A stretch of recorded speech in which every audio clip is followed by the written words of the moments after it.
It's nice to be here. My talk is entitled Walk the Talk. A lot of people kind of ask me how I got to where I am and what I've been doing and how can I do it. And a lot of people that I know in the city talk a lot of game but don't do a whole lot of walking. So I figured I'd try to spill a couple secrets with you guys of what I know. This is just my information, my website, contact information, and Twitter handle, which I just started, and it's very scary, but I'm making it. If any know Emily, I'm sure she would tell you that I'm very open to getting emails from anyone and helping anyone out if and when you have a problem, and at very least I can push you in the right direction, so feel free to be in touch.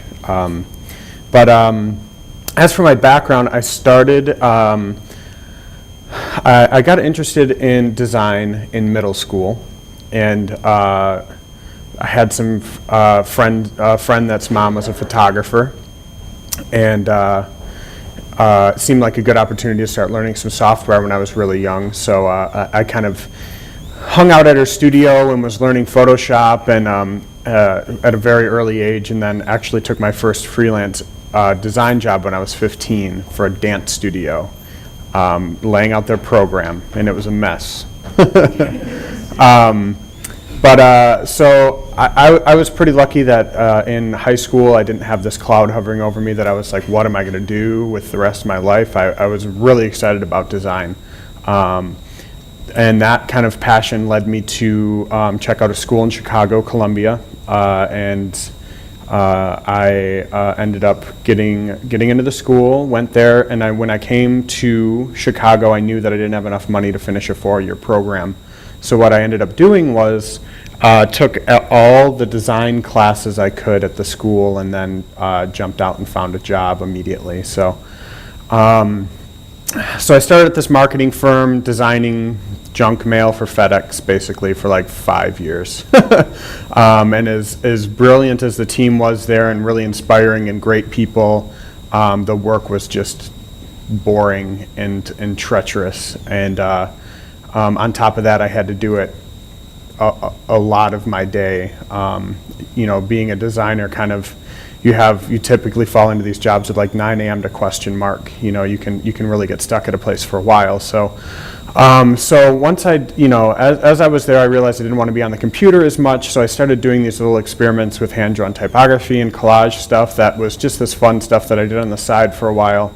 And once I really decided I wanted to get out of that job and pursue some of these as my what took up the majority of my time, I started going home from this job and just emailing every single person that I could find their email address. I used to go to bookstores and look through the credits in magazines to look for people's email addresses, and basically just saying, hey, I really admire your work and I thought you might like mine too, and thanks for the inspiration. So that was kind of my strategy for a long time, and it seemed to work out. After a while, I was getting a little bit of commissioned work for collage and illustration, and eventually had enough to drop out of my full-time job, and was doing more illustration work for a number of years independently.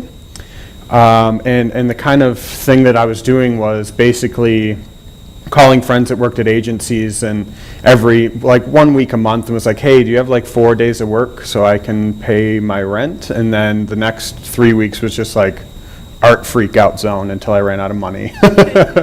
So I did that for a year and a half or so, and about a year ago now, it would be a company named Edelman came to me, which is a PR firm in Chicago, and I was doing all these self-initiated projects, curating shows, art directing a magazine called Proximity, which is a contemporary art magazine in the city, and doing editorial illustrations for New City and The Reader and stuff like that, and as well as curating these shows at various venues around the city and collaborating with other friends. And after about a year and a half of that, Edelman came to me and said, well, we like all these things you're doing, and we want you to work for us, but we don't know what you'll do, and we don't want you to stop what you're doing outside of this job. We understand that that's important. So I was put in a really ideal situation where I was able to work with them for a couple of months and figure out a structure that ended up working out, and now they basically commission me as an artist to do kind of what I do, and then when they need me, I come in and do everything from curate their space with artwork to redesigning new business pitches in their office. So I'm their artist in residence now. I work mostly off-site, but they are definitely paying the bills, and it's all because of me not wanting to sit in front of a computer all day. So typically when people start off and ask me, how can I do this? I typically say, well, I can't tell you how to do it correctly, but I can tell you all the ways that I've screwed it up, and hopefully you won't have to screw it up that way as well. So this talk is kind of a combination of some things that I've found out along the way that are part of the process of being a creative person, and that will hopefully push you guys along in your process as well. So at the beginning, I have a couple different sections. At the beginning of each, I have a little video that I'm not really going to talk about before we have it, so we'll just kind of have to sneak into it and see how everyone feels, and then we'll go on with it. So.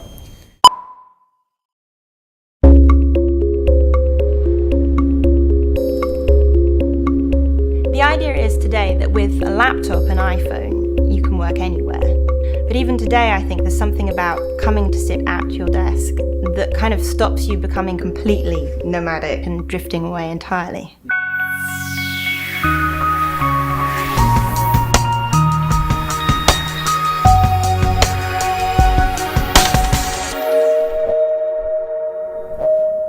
The 1990s, with the rise of the internet and mobile communications, many advertising agencies introduced the idea that you no longer owned your own personal private desk space. You're expected to move around like a kind of nomadic worker. But it was actually a failed social experiment. People really rebelled against it. In a sense, your desk is some kind of protection, both symbolic and actually physical. People obviously put great value on the desk. If you want to understand the inner workings of an artist's mind, then of course the desk is the most telling space for that. The way the desk is arranged, the way the desk is cluttered, the mess that you find at the end of the day tells a lot about the person who works there. If a messy desk is a sign of a messy mind, then what is an empty desk a sign of? Einstein's desk was famously messy, so he stood as an example of a person who could be extremely efficient, extremely creative, but at the same time very, very messy. People with messier desks tend to be more open to new experiences. It reflects their mental process. Some people thrive on clutter and mess, and some other people just can't stand it. I like to start the day like fresh. If I start the day with things left over, it's just like starting a dinner with leftovers. You can't start a dinner with leftovers. It kills your appetite. Same here. It will kill my appetite of work. My desk is very square, very strong.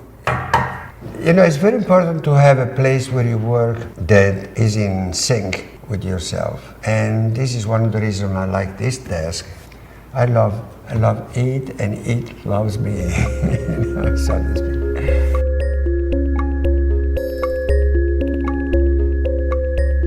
I'm pretty fastidious about it. I mean, compared to a lot of people. Maybe not compared to Massimo Vignelli, but I have my paints and inks. You're surrounded by your stuff. To be around books and stuff taped up on the wall, that's when stuff starts to happen. You start to create a world. I think there's a sense of warmth about it, a familiarity, if you will, that it's comfort, it's home, it's the womb.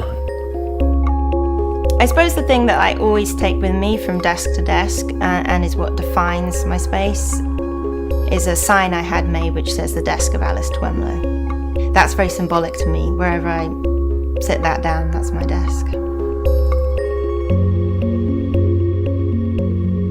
I never fully embraced desks and offices. They weren't mine. They were temporary, whereas this is more of of a nest of my own. I like having things visible, a piece of that I've started writing here or just a stray thought there, because things ping off each other in ways that I can't necessarily predict. I know if I filed everything away, some of it would just be filed away forever dead. I would say it's sacred to me, or it's central to my life in the way that the hearth is. It's a place where I feel very comfortable being by myself. You've also got another thing going on, which is, and I think this relates to the idea of a desk being an aspirational space, is that the way you arrange things on the desk is kind of like how you would like to be. My milk desk at home and my milk desk in my office is very, very different. At home, it's full of, all my papers and all my ideas and my kids' drawings and stuff like that. My desk at the office is very different. For me, it's very important that when I sit there, I'm working, it's because I have an idea that I got somewhere that I need to visualize, or I need to write something, just work, and I can't have anything distracting me.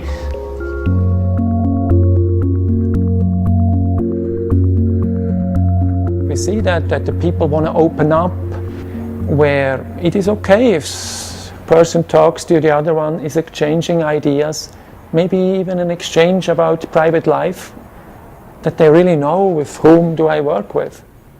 Even if we try to look into the future, at the end of the day, we have our roots. And so I think the desk will not go away so quickly.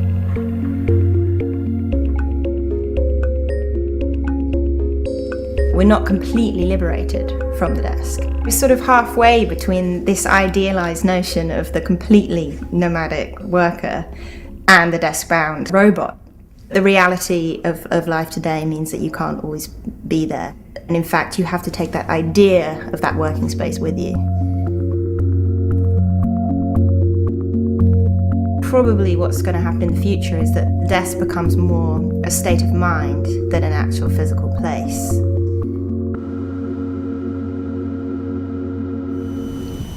Okay. Anyone fall asleep yet? Okay, good. Place to practice. I've found that it's really important to have a place to go to work out problems. For most of you guys in here, it's probably your desktop rather than your actual desk. I just took a quick screenshot of my desktop earlier today. It's typically a little bit more messier than this, but it's in place and it's good, and I know where everything is, and I'm pretty good at keeping track of where things are on my computer, but within my desk at home, and this is a cleaned up version, there tends to be things everywhere.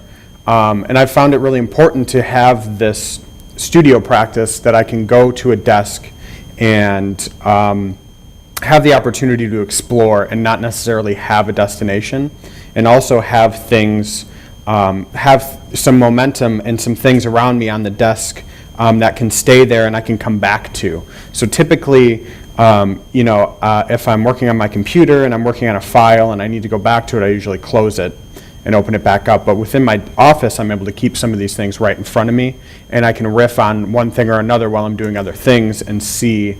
It just helps my process a lot to have that zone where I can kind of be unrestricted and really do some problem solving with being really comfortable. Like the one guy said, it's like my nest, everything's there.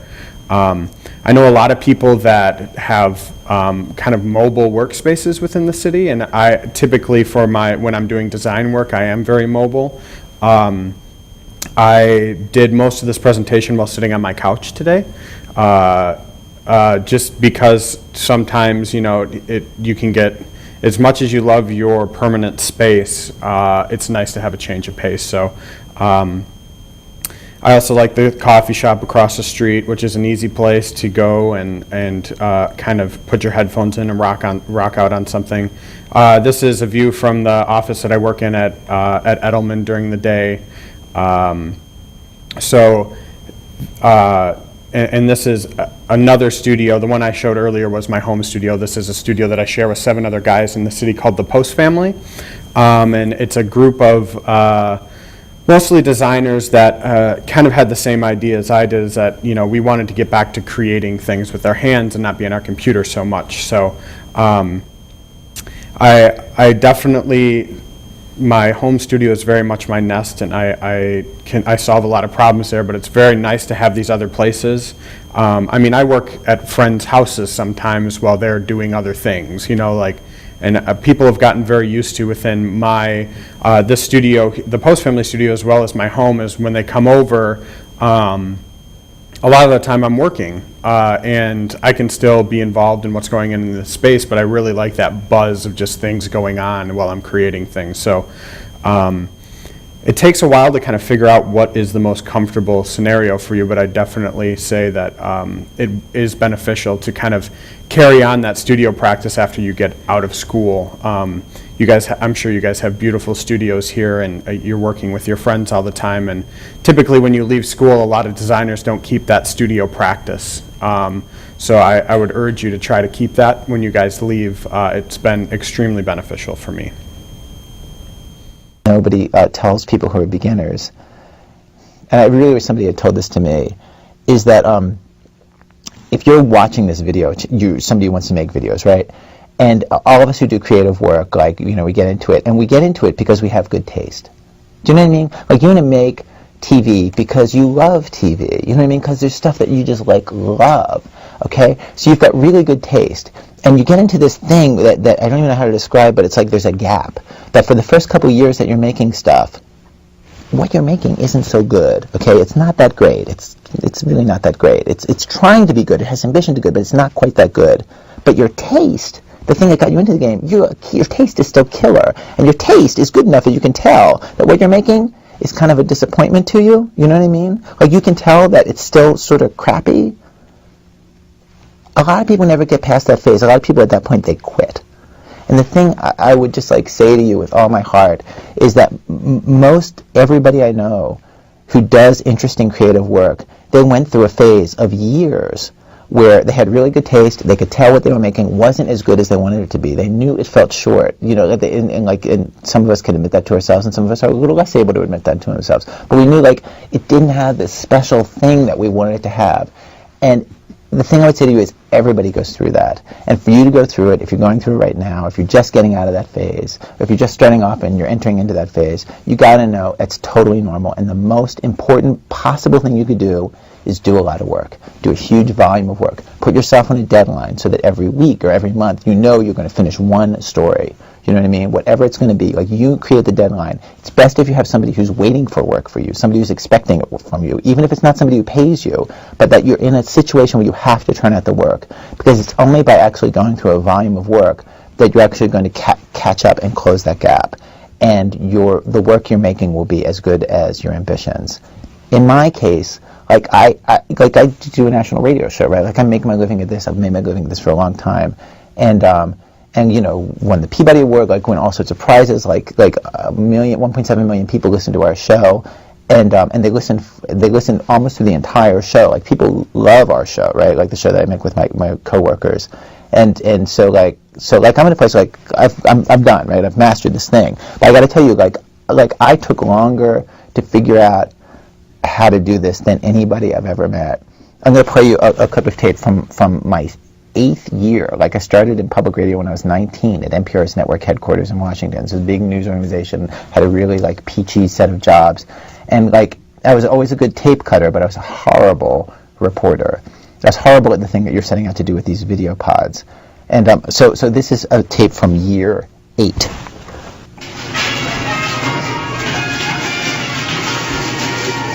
It's not such a long way from the local grocery store to the international debate over whether sorghum and meat production are causing corn to decline in Latin America. All right, that debate. We were just talking about that at dinner.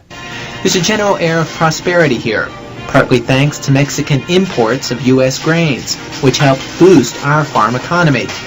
Mexico is now one of our biggest grain customers, buying $500 million to $1 billion worth every year, including corn to feed its people and sorghum to feed its livestock. Like, what am I talking about? Like, I don't even understand. Like, I wrote this. I don't even understand what it is.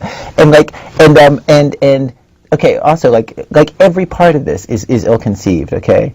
Like the writing is horrible. You can't even follow what I'm talking about. And then the performance, like, okay, just a little tip if you're, performing for broadcast. You don't underline every third word for emphasis because it sounds really unnatural. What you want to do is you want to talk the way people normally talk. This helps cut our own trade deficit and benefits everyone in the U.S. economy.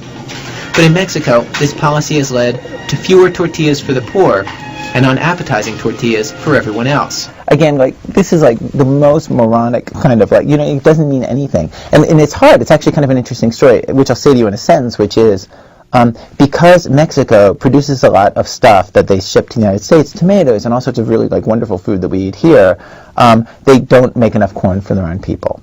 That's the story. So because for us to get really great tomatoes, or semi-great tomatoes, year-round, basically, Mexicans eat worse. That's the story. And it's kind of an interesting idea, right? Like, that's actually sort of like a cool idea, executed in the worst possible way. Okay, so this is like year 8. I'm 27 years old when this is happening. Like, I'm not a beginner. Like, I'm deep into it.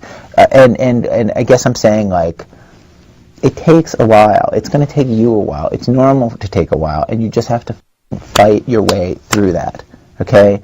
You will be fierce. You will be a warrior, and you will make things that aren't as good as you know in your heart you want them to be, and you'll just make one after another. Okay.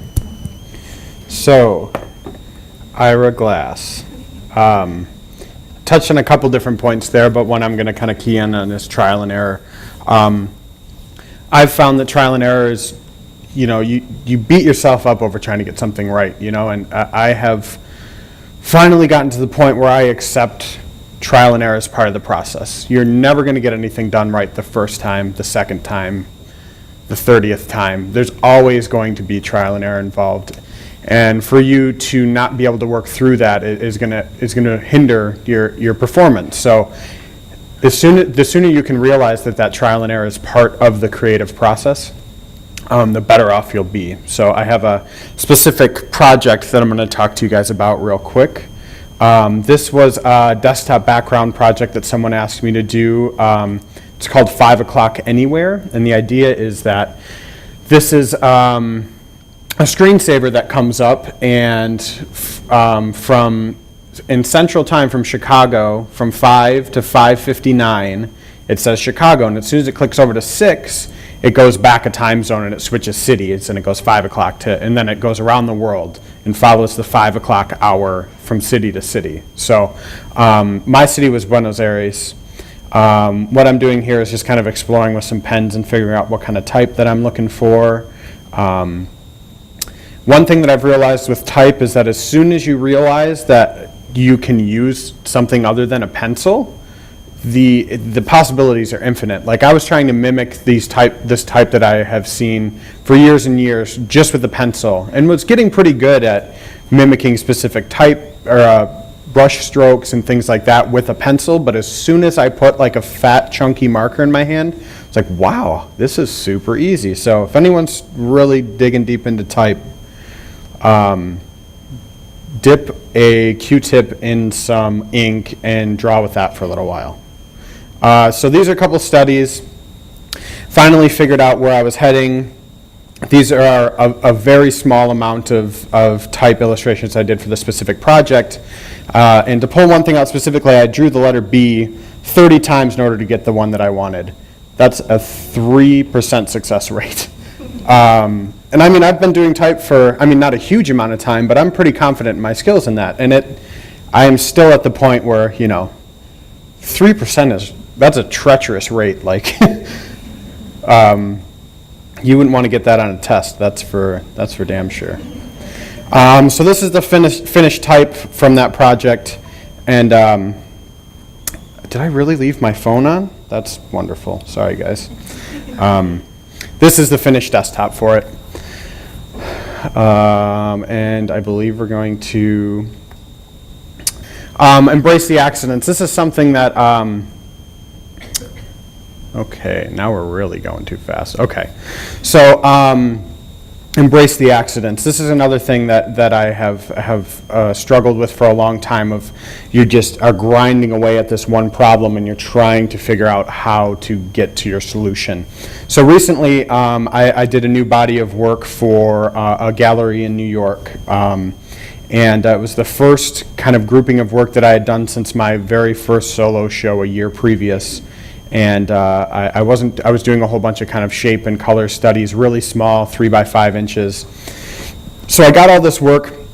I got it like 95% done, and then I come to the biggest piece of paper that I want to finish a piece on. It was like 10 by 14 inches.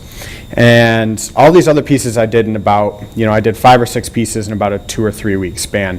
This one took 2 or 3 weeks on its own. I was like, it's just not coming together. I can't figure out. I had elements that I wanted, and it just wasn't coming out. So one night, after beating myself over the head for a while, I took off, went to sleep, woke up in the morning, and this was sitting on my cutting board. So I figured, well, maybe somebody just did my work for me. So I picked that up directly and glued it to a piece of paper and called it a day. And actually, this is the piece that I get the most feedback from within that body of work, which is really funny. But I mean, it's almost exactly the same. Totally unintentional. This was just, there's probably like whiskey spilled all over the cutting board from the night before, and blood from the X-Acto blade, and just a total mess. And was not expecting to wake up and see this. So don't put the blinders on. Pay attention to your surroundings, and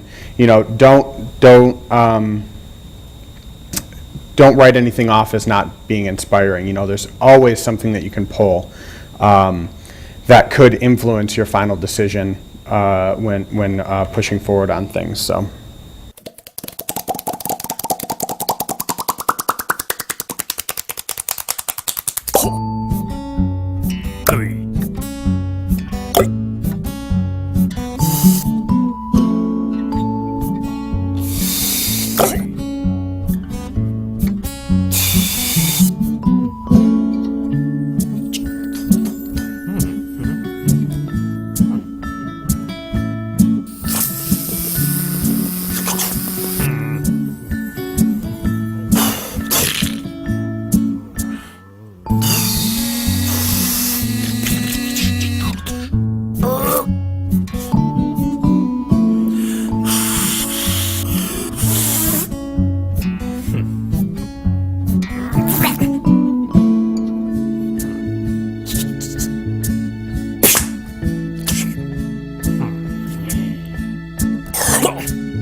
So that was a project that two guys got together and did kind of on their own, and thought it'd be fun, so they got together to do it. A couple months later, I find this on YouTube.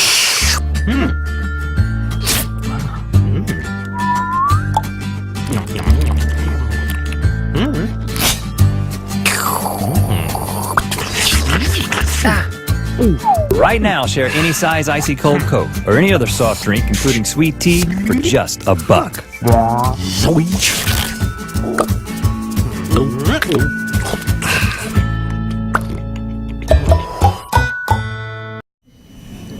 So, passion projects.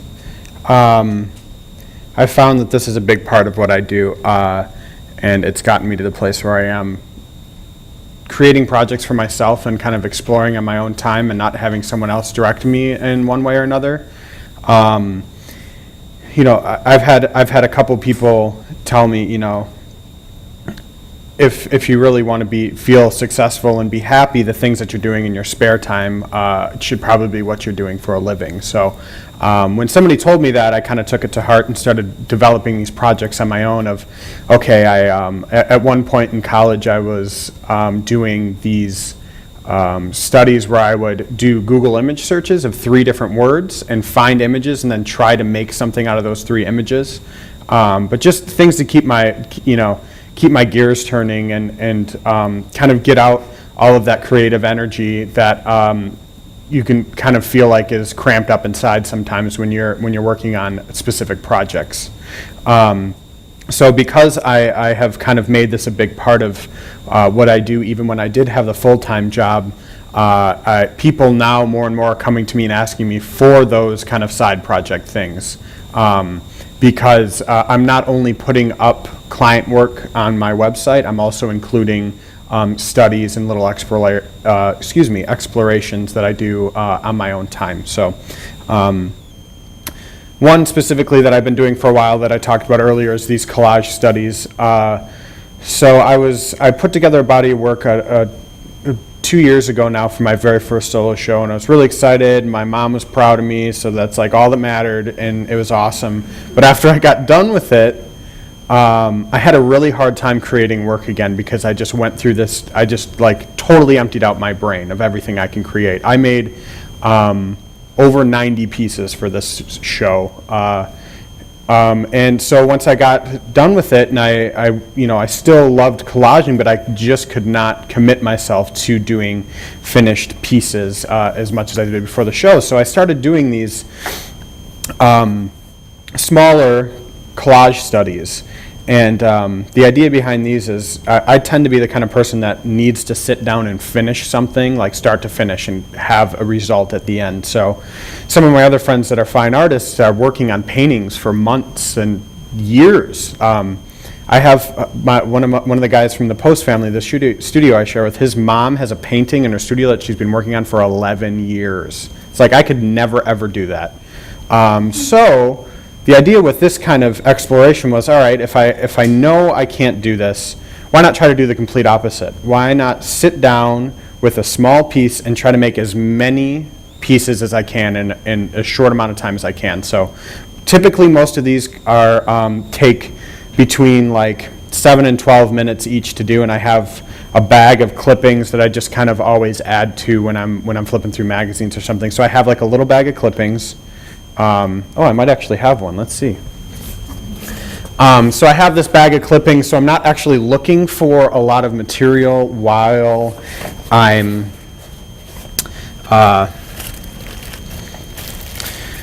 creating these. It's just kind of right in front of me. I'm pulling it from it. If you guys want to pass this around, you can kind of peek in it.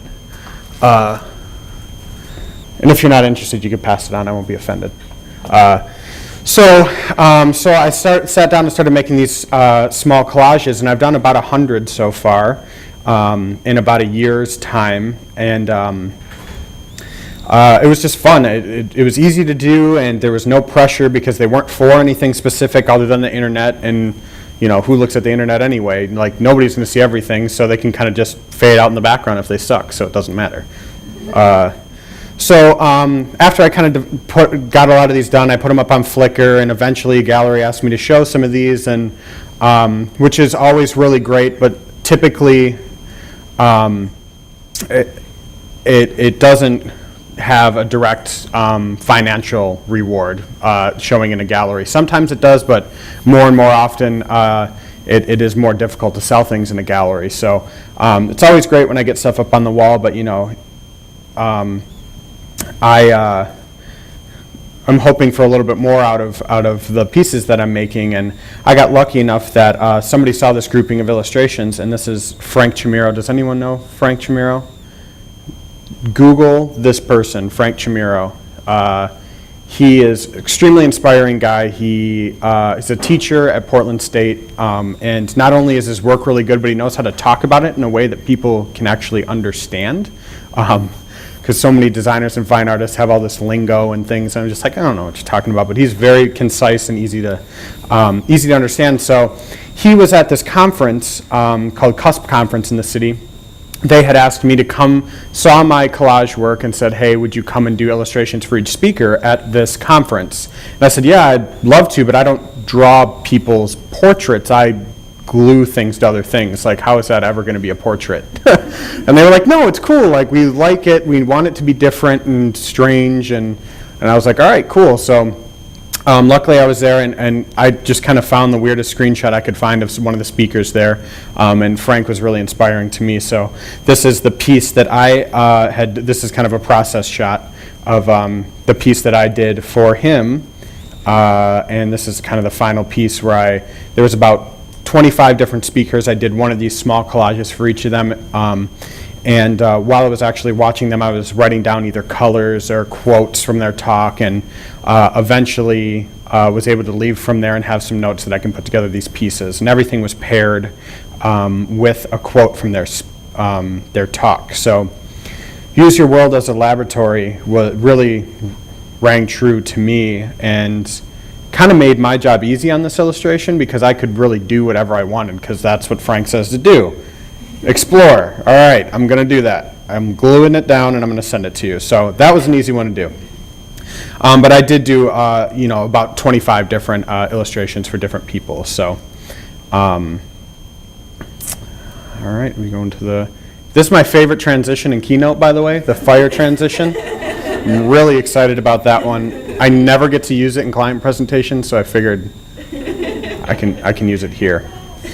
All right, here's one more video. This one's kind of long. It's like 7 minutes, so I might cut it off halfway through, or I'll ask you guys.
All right, so this video goes on a while longer, and basically it loops back into itself, which is even crazier because there's no start or no end, so it's crazy.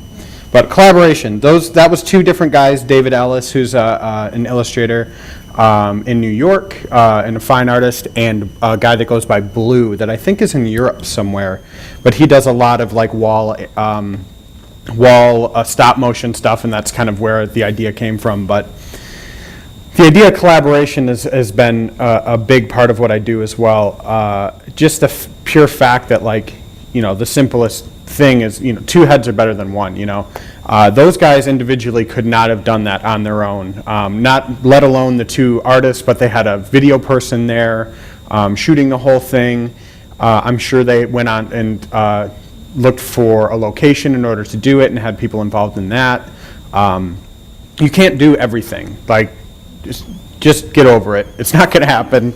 You'd like to think of at some point that you can. I have absolutely felt that way. I have a hard time kind of letting go of things. But, you know, you guys are, you know, you're designers or you're artists, and, you know, you do that best. Leave some of the other stuff to some other people. And I know it's difficult to kind of let go of that stuff, but and as you're collaborating with other people, I like to kind of keep this in the back of my mind all the time, is that, and probably one of the reasons why I didn't work out at a marketing firm for very long, is that when I'm working with someone else or collaborating with someone, it's really off-putting to me to have someone pull rank, or for me to pull rank and say, hey, I am above you, you do what I want you to do.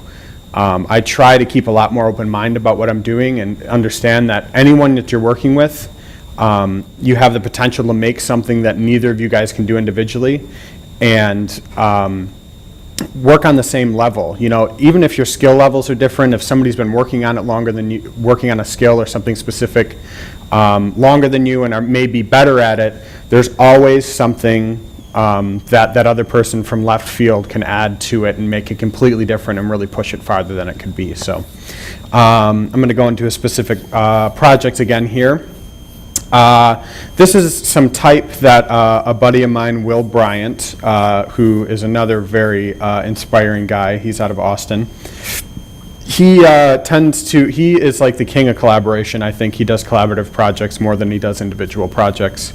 And typically they're very short turnaround. So he called me about 4 days before Christmas and said, hey, can we get this illustration done? You know, somebody asked me to do this illustration for The Cults, which is a band, but it has to be done December 26th. And I was like, all right, I guess we're working on Christmas then. That's all right, though. There's always more Christmases. So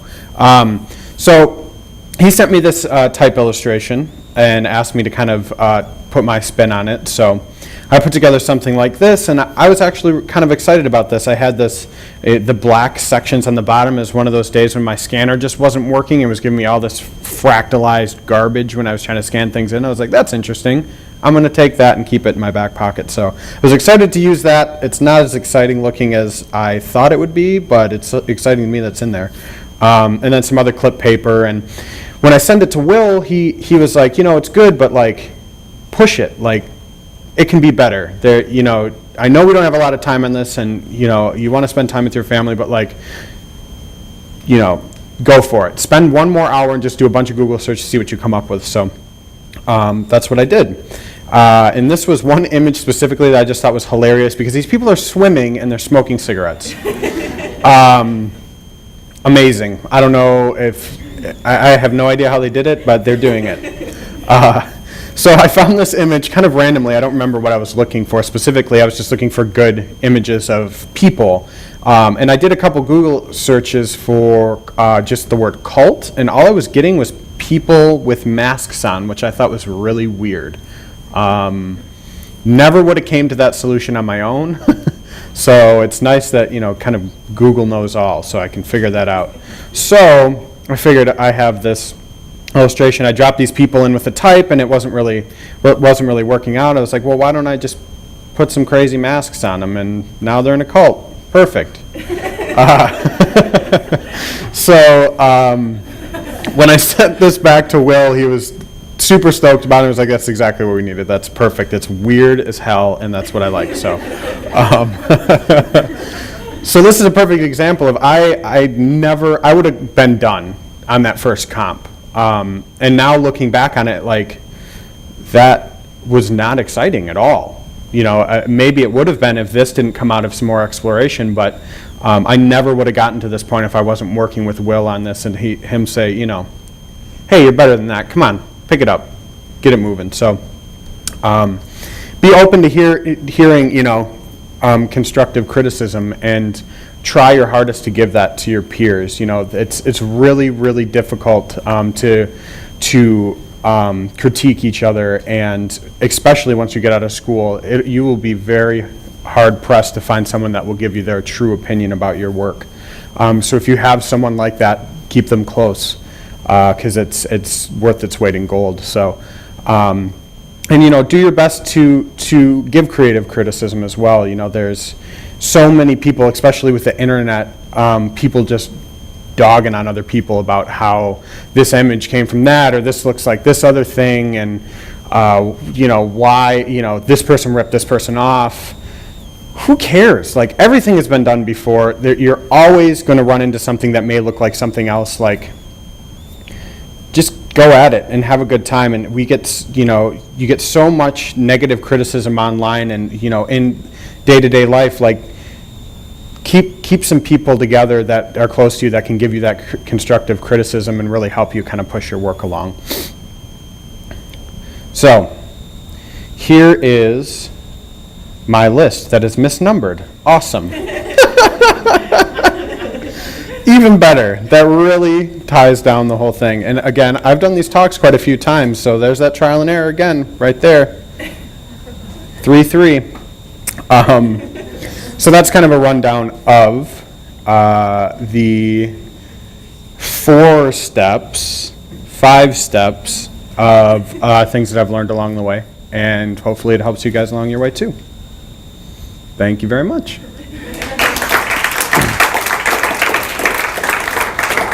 So typically I like to, somebody who helped me put this presentation together is Margot Harrington, who we've given this presentation at another school or two, and she wasn't able to make it tonight, and so she had, because she had some other commitments, but I would like to do something for her, if you guys can help me, that I think she'll really get excited about. Could we write hi with people in these chairs somehow? Do you think we can work together and make that happen? Yeah? Okay. So we got this row almost already filled. We need one more person up front here. Okay. I don't know how am I going to get high enough to photograph this is the question. All right. You got to move out of the middle there. You can stay right there. Here, Emily's going to help me. We work together, good together. I was going to do a roller ladder. You're going to get a ladder? But bigger than it. All right, cool. All right, we got a good eye going here. All right, let's have you 3 scoot over 1. And can you go 1 row back? Didn't think you guys would be doing this when you came here, did you? Plaid, can you come up in this seat right next to these 2 beautiful ladies? Thank you. We typically would have matched this evening, but I put on my nice clothes, so. All right, pretty okay. Let's see here. All the way in the back there, can you come up all the way in the front, please? Thank you. Oh, thank you. Okay. How does that look, Emily?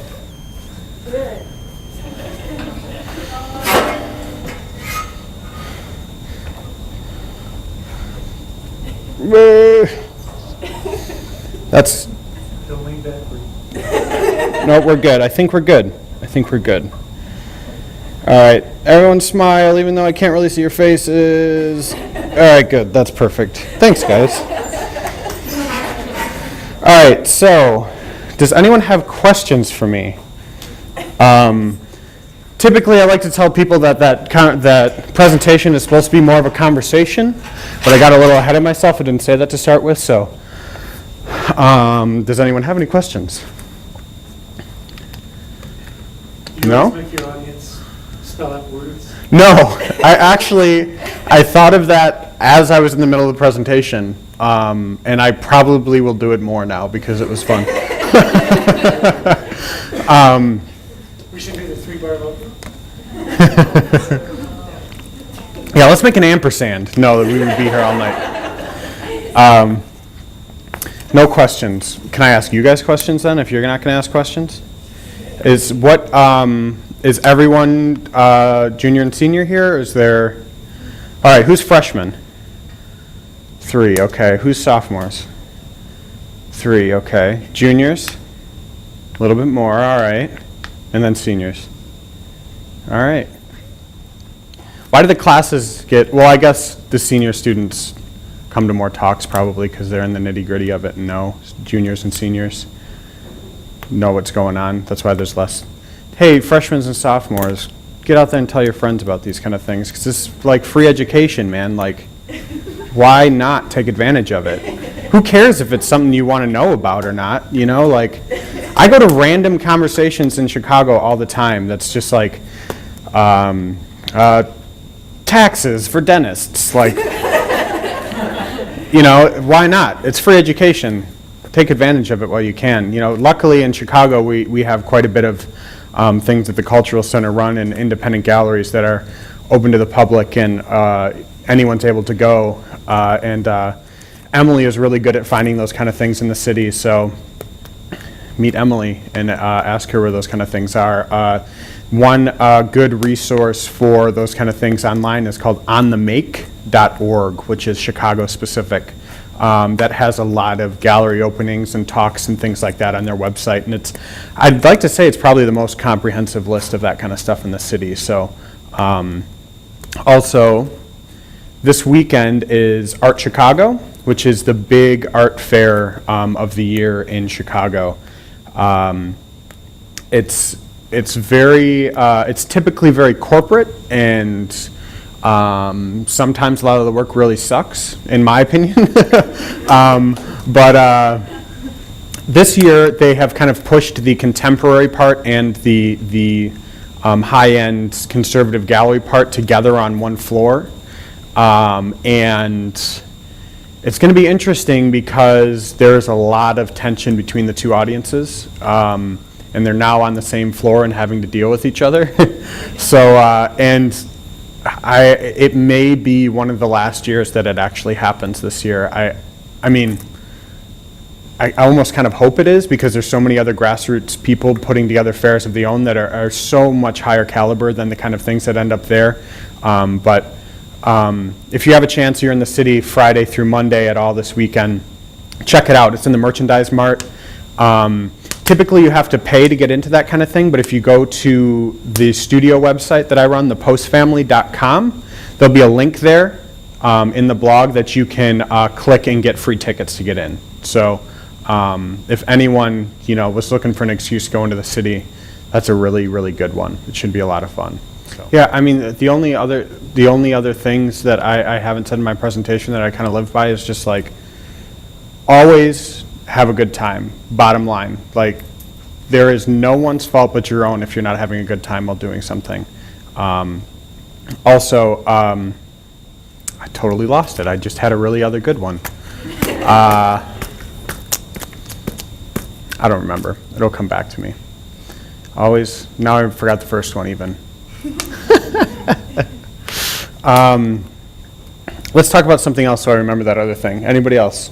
Questions. Ask me what I ate for lunch today. Somebody, if one student doesn't ask me a question, I'm not leaving. Okay.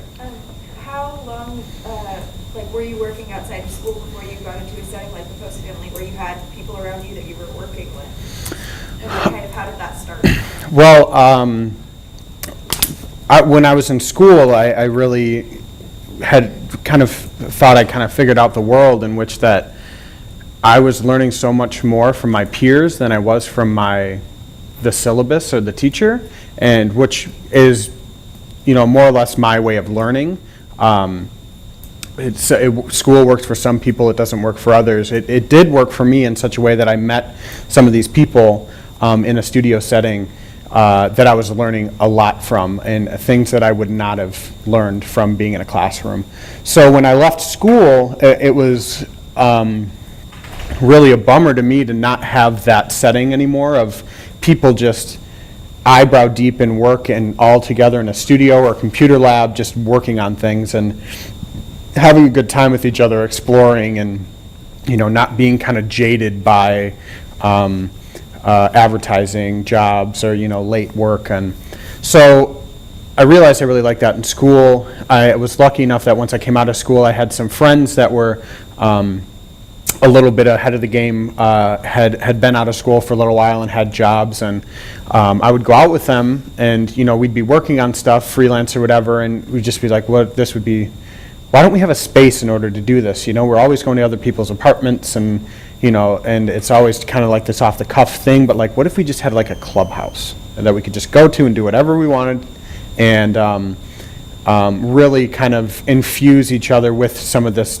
learning from our peers and push forward and that kind of thing. So it was when we first kind of said that idea, and it was, there's 7 of us together in this space now. It was one-on-one with another person.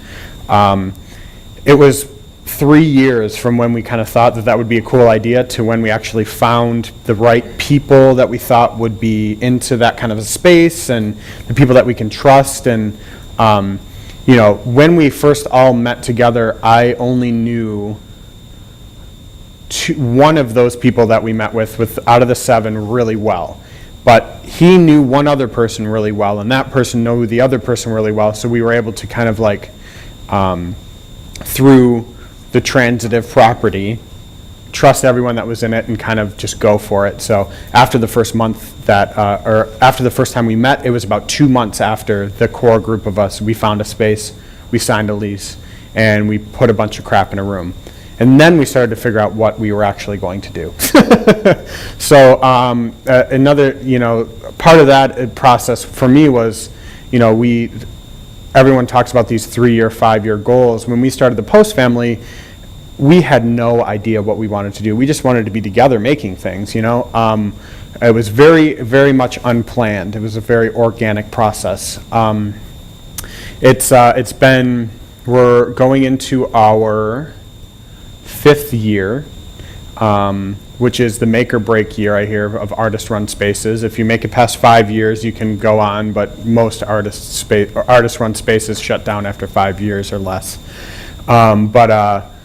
We get, at this point, we've been named Best Art and Design Blog in Chicago with no plan. We get 300 to 400 people at each of our gallery openings with no plan. We were called by Levi's last year, and they flew the group of us, the 7 of us, out to California to just make things with each other in the community. Again, with no plan. We kind of rode the wave, and we've gotten really lucky that everything has worked out so far. But and one thing that's been beneficial for the group of us is that we all are so very much different that we have to think of things a little bit more big picture, because if we micromanage everything, we would never, ever take steps forward. So that, in combination with just kind of rolling with the punches and being able to kind of turn on a dime, we've been able to, really engage our community and have more and more people in our space that are just there, again, to have a good time, meet other people, have it be a destination rather than just a walk around a room and leave kind of space. So we encourage people to come in, see our shows, and we leave our entire, our space is gallery in the front and workspace in the back, and we leave our entire space open for all of those events. People can come in.